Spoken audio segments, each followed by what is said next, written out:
Hello, everyone, and welcome back to Revisiting Archive. If you've been following our Spanish history series, you know we've been diving deep into the fascinating epochs that have shaped Spain and indeed the world. Today, we've reached the 7th installment, where we'll be unraveling the complex, awe-inspiring, and sometimes cautionary tale of Habsburg Spain. From the grand conquest of the New World to the unparalleled cultural achievements in arts and architecture, we're going to explore an era that has left an indelible mark on human history. So, grab your notebook or just settle in, because you don't want to miss this episode. The union of the kingdoms of Castile and Aragon in 1479 under the Catholic monarchs Isabella I of Castile and Ferdinand II of Aragon was a pivotal moment in the history of Spain and Europe. This union effectively consolidated the Iberian Peninsula, creating a unified and powerful Spain that successfully completed the Reconquista, an almost 8-century-long campaign to reclaim territories held by Muslims. This climactic event culminated in the capture of Granada in 1492, marking the end of Muslim rule in Iberia and ushering in a new era of Spanish might and religious unity. In the same year, 1492, Christopher Columbus, sponsored by Isabella and Ferdinand, embarked on a voyage that resulted in the discovery of the Americas. This monumental event initiated the Age of Discovery, opening new realms for Spanish exploration, colonization, and exploitation. With the new lands to conquer and resources to extract, particularly in the Americas, Spain quickly emerged as one of the world's most formidable empires.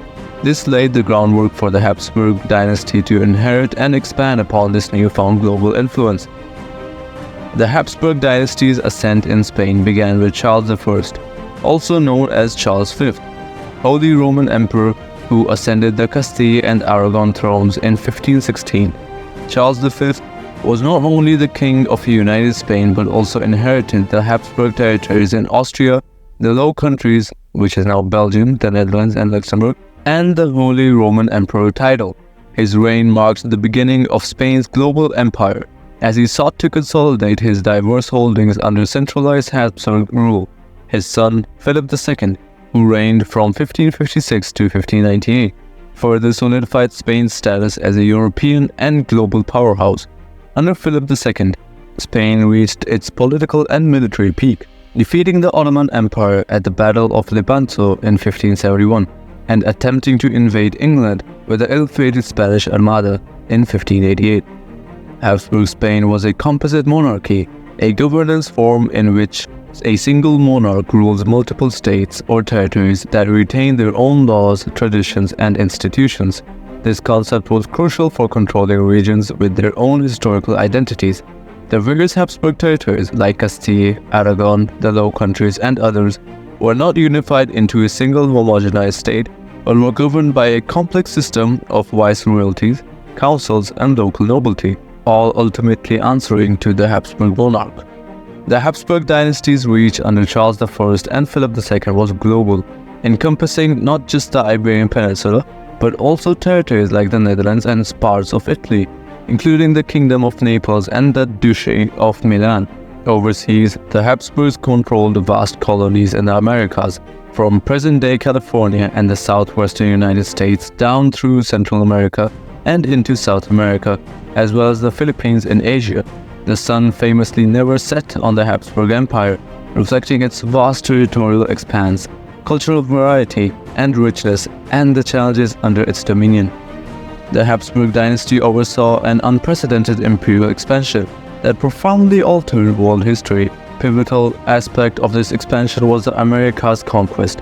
Hernán Cortés led the Spanish expedition that resulted in the Aztec Empire's fall between 1519 and 1521. By combining military technology, indigenous alliances, and disease to weaken the Aztecs, Cortés and his men captured Tenochtitlan, the Aztec capital. Similarly, Francisco Pizarro led the conquest of the Inca Empire, spanning from 1532 until 1572, the capture of the last Inca stronghold at Vilcabamba. These conquests resulted in a massive territorial gain and brought vast wealth to Spain in gold and silver, although they also led to the near eradication of indigenous civilizations and cultures. In Asia, the Philippines became the primary focus of Spanish expansion. Named after King Philip II, Ferdinand Magellan claimed the archipelago for Spain in 1521.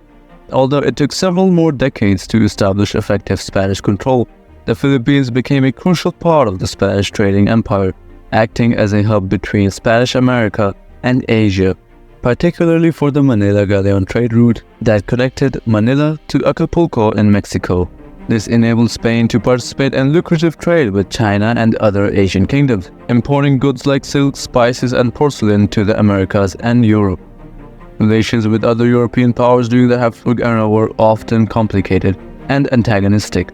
The most famous episode is likely the defeat of the Spanish Armada in 1588, an attempt by Philip II to invade England and depose the Protestant Queen Elizabeth I.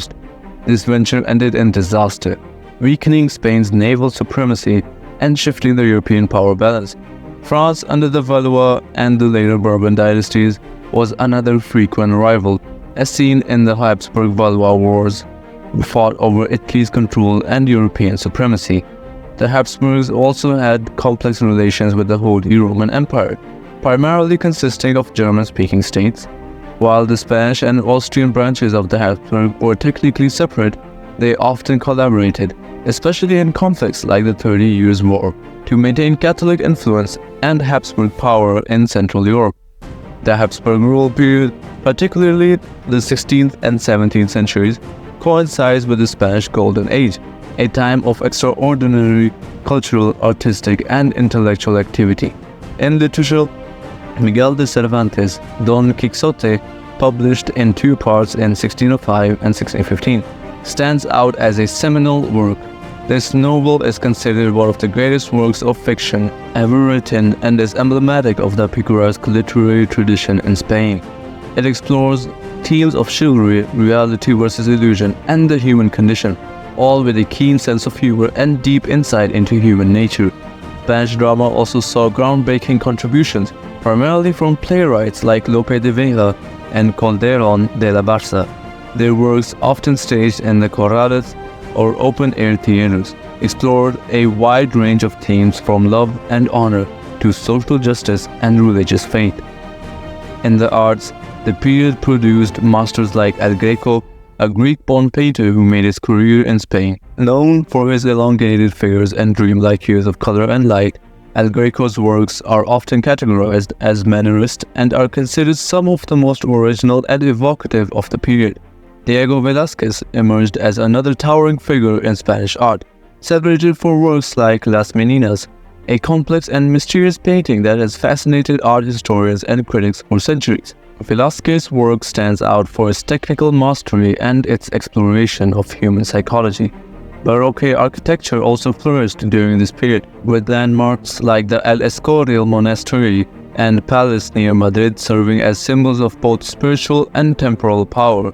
Designed under the orders of Philip II, El Escorial functioned as a royal palace, a library, and a burial place for Spanish kings, besides being a religious center. Its austere, grandiose architecture reflects the ideological rigidity and imperial aspirations of Spain at the height of its power. However, the tremendous wealth and power amassed by Habsburg Spain were not without their drawbacks. The influx of gold and silver for the Americas led to rampant inflation, and the empire was often mired in expensive wars that drained its coffers. Socially, the period saw the expulsion of Jews and Muslims, which not only eroded the fabric of Spain's historically diverse society, but also led to a loss of valuable human capital. A complex system of mercantilist laws aimed at keeping wealth within the empire often had the opposite effect, stifling entrepreneurship and leaving the economy brittle. Additionally, the enormous territories Spain governed were diverse and challenging to manage, resulting in frequent revolts and uprisings, like the Dutch Revolt in the Low Countries, which eventually led to the independence of the Dutch Republic. By the 17th century, Habsburg Spain began to show signs of decline. The rule of the later Habsburgs, such as Philip III and Philip IV, was marred by political corruption, economic instability, and military defeats. A devastating blow came with the signing of the Treaty of the Pyrenees in 1659, which saw Spain ceding several territories to France. This decline continued into the 18th century, culminating in the War of the Spanish Succession, which ended the Spanish Habsburg line and initiated the rule of the Bourbon dynasty. The legacy of Habsburg Spain is vast and complex, encompassing extraordinary cultural achievements and a worldwide empire, but also a legacy of colonial exploitation and social upheaval. It left an indelible mark on the world map, influencing cultures and societies from the Americas to Asia. The laws, institutions, and the languages it spread continue to shape many nations today. Yet, it also serves as a cautionary tale of how imperial overreach, economic mismanagement, and social intolerance can lead to decline. In summary, the era of Habsburg Spain was one of the grand contradictions, a time of immense power and influence, matched by equally monumental challenges and failures. It was a period that forever changed the course of history, laying the foundation for the modern world while also providing lessons on the complexities and pitfalls of empire. Wow, what a journey through the highs and lows of Habsburg Spain. We've seen how it was a time of monumental influence and power, but also a period riddled with economic, social, and political pitfalls. Whether it was the artistic brilliance of El Greco and Velázquez or the complexities of handling an empire stretched across continents, Habsburg Spain is a study in contrast, full of lessons that resonate to this day. Thank you for joining me for this in-depth look at one of the most captivating chapters of Spanish and indeed world history. If you found this video enlightening, don't forget to hit the like button and consider subscribing to Revisiting Archive for more explorations into the annals of history. Feel free to drop your questions and thoughts in the comments below. I'd love to hear what you think. Until next time, this is Revisiting Archive. Stay curious and keep revisiting.